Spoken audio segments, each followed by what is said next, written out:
అందరికీ నమస్కారం. భగవాన్ శ్రీ రమణ మహర్షుల దివ్య జీవిత మకరందం 41వ రోజుకి స్వాగతం. 4వ ప్రకరణం సంభాషణలు. సంభాషణలు అనే ఈ ప్రకరణంలో మనస్సు అనే అంశంపై పృచ్ఛకులు అడిగిన ప్రశ్నలకు భగవాన్ సమాధానాల్ని విందాం. ఒకరోజు శ్రీ బజాజ్ అనే భక్తుడు మనస్సును స్థిరంగా సరైన మార్గంలో ఉంచేదెట్లా అని భగవాన్ని అడగ్గా భగవాన్ ఈ విధంగా సమాధానం చెప్పారు. సమస్త జీవులు పరిసరాల్లోనే మేల్కొంటున్నారు. అందువల్ల బుద్ధి పరిసరంలో కలిసిపోతోంది. అయినా మానవ బుద్ధికి ఇతర జంతువుల బుద్ధికి ఎంతో వ్యత్యాసం ఉంది. మానవుడు ప్రపంచాన్ని చూడటమే కాకుండా వాటిని అనుసరిస్తూ ఉంటాడు. అంతేకాక తన కోరికలను తృప్తిపరచుకోవడానికి ప్రయత్నిస్తూ ఉంటాడు. అయినా ఉన్న పరిస్థితులతో సంతృప్తి పొందలేడు. ఈ కోరికలు తీర్చుకునే ప్రయత్నంలో ఇతని ఆదర్శము, ఆలోచన కూడా అనంతంగా విస్తరిస్తూనే ఉంటుంది. ఇట్లా యత్నించి చివరికి అసంతృప్తితో, అపజయంతో వెనుతిరుగుతాడు. ఇప్పుడు అసంతృప్తి కారణాలను గురించి తీవ్రంగా ఆలోచించటం ఆరంభిస్తాడు. మానవుడు పరమశాంతిని, నిత్యమైన ఆనందాన్ని ఆశించడంలోని రహస్యం ఏమిటంటే అది అతని స్వరూప స్వభావం కావటమే. అందువల్ల తన నిజస్వరూపాన్ని, స్వస్థితిని అంటే ఆత్మను తిరిగి పొందటానికి అన్వేషణను మొదలు పెడతాడు. ఆత్మను కనుగొన్నాడా? సర్వము కనుగొన్నవాడే. ఇట్టి అంతర్ముఖమైన ఆత్మాన్వేషణను మానవ మేధస్సు అనుభవం ద్వారా కనుగొనగలుగుతుంది. నిరంతర అన్వేషణ వల్ల మేధస్సు, బుద్ధి ఒక మహాశక్తి వల్లనే తాను పనిచేయగలుగుతున్నానని గ్రహిస్తుంది. అందువల్ల ఒక స్థితిలో బుద్ధి పనిచేయటం నిలిచిపోతుంది. ఎప్పుడైతే బుద్ధి పనిచేయటం ఆగిపోతుందో ఆ మహాశక్తి ఒక్కటే పనిచేస్తూ ఉంటుంది. అదే సాక్షాత్కారం, చరమ లక్ష్యం, పరమగమ్యం. ఇప్పుడు విషయం సుస్పష్టం. బుద్ధి ప్రయోజనం ఏమిటంటే ఆ శక్తి సహాయం లేకుండా తానేమీ చేయలేనని తన అశక్తతను గుర్తించటం. అంతేకాక ఆ మహాశక్తిని తన స్వప్రయత్నంతో చేరుకోవటం అసాధ్యమని తెలుసుకోవటం. కాబట్టి ఆత్మను చేరుకోగానే బుద్ధి తనంతట తానుగానే నశిస్తుంది. గురూజీ, నేను సాధారణ బుద్ధిని గురించి కాదు అడిగేది, సద్బుద్ధిని గురించి. స్థిరంగా, వేగంగా మంచి మార్గం వెంట పయనించేది ఎలాగండి? పొందవలసిన పరమగమ్యం ఏమిటంటే వ్యక్తిత్వాన్ని పోగొట్టుకోవటం. బుద్ధి ఎప్పుడూ వ్యక్తిత్వాన్ని ఆశ్రయించి పెరుగుతూ ఉంటుంది. మంచి బుద్ధి కానీ చెడు బుద్ధి కానీ నశించిన తరువాత వ్యక్తిత్వం నశిస్తుంది. అప్పుడు మంచి చెడులతో నిమిత్తం లేదు. భగవాన్ చెప్పిన సమాధానం విని బజాజ్ ఈ విధంగా అంటున్నారు. అయినా ప్రతి వారు మంచిని గుర్తించటం, మంచి మార్గంలో నడవటం, మంచి ధర్మంలో ఉండటమే పవిత్ర కర్తవ్యం కదా అండి.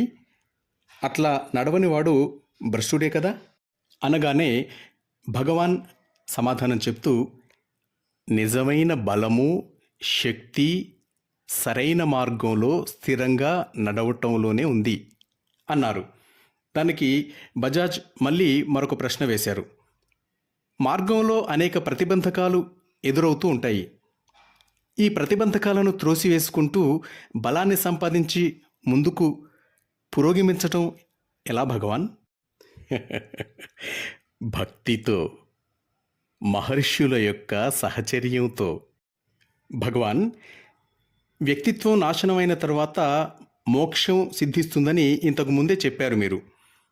ఇప్పుడేమో భక్తి, ఋషుల సాంగత్యం, మోక్ష సాధన మార్గాలుగా పేర్కొన్నారు.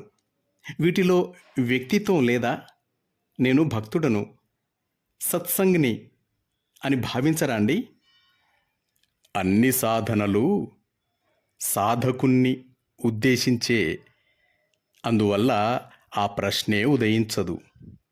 సాధనలు, మార్గాలు సాధకుని వ్యక్తిత్వాన్ని పోగొట్టడానికే. అదే ఉచితం. మరొక రోజు చాడ్విక్ అనే భక్తుడు, మనస్సు ఉన్నప్పుడు లోకం ఉంది, నిద్రలోనూ ధ్యానంలోనూ లోకం సంగతి తెలీదు, కానీ అప్పుడు లోకం ఉందంటారు అందరూ అనగానే భగవాన్ ఈ విధంగా సమాధానం చెప్పారు.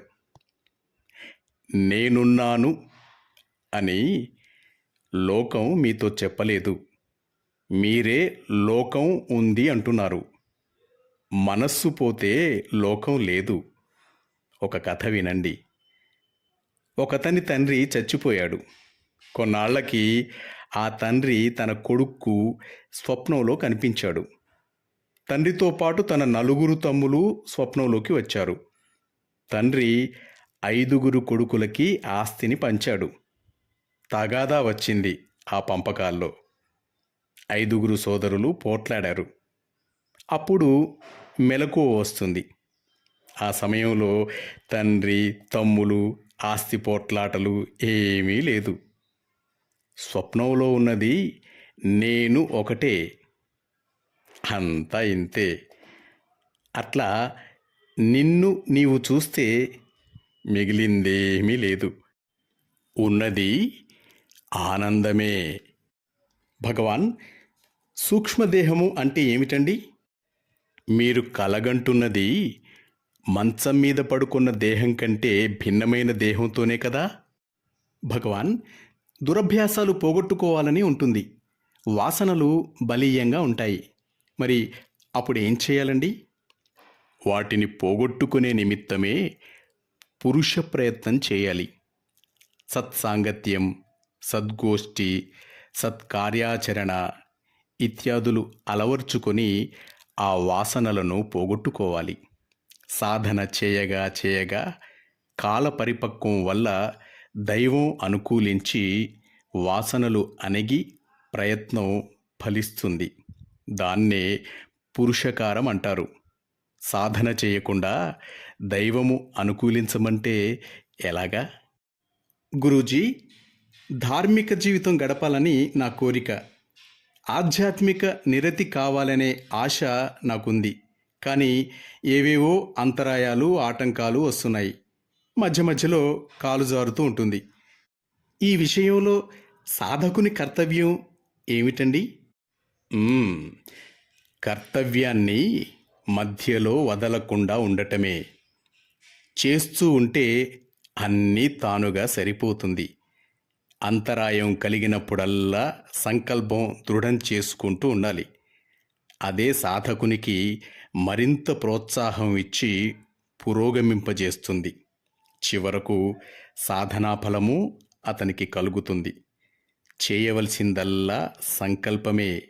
అది దృఢంగా, అచలంగా ఉండాలి. మాస్టర్స్, కర్మ అనే అంశంపై భగవాన్ సమాధానాలు రేపు విందాం. సెలవు తీసుకుంటూ మీ నవీన్, వరంగల్.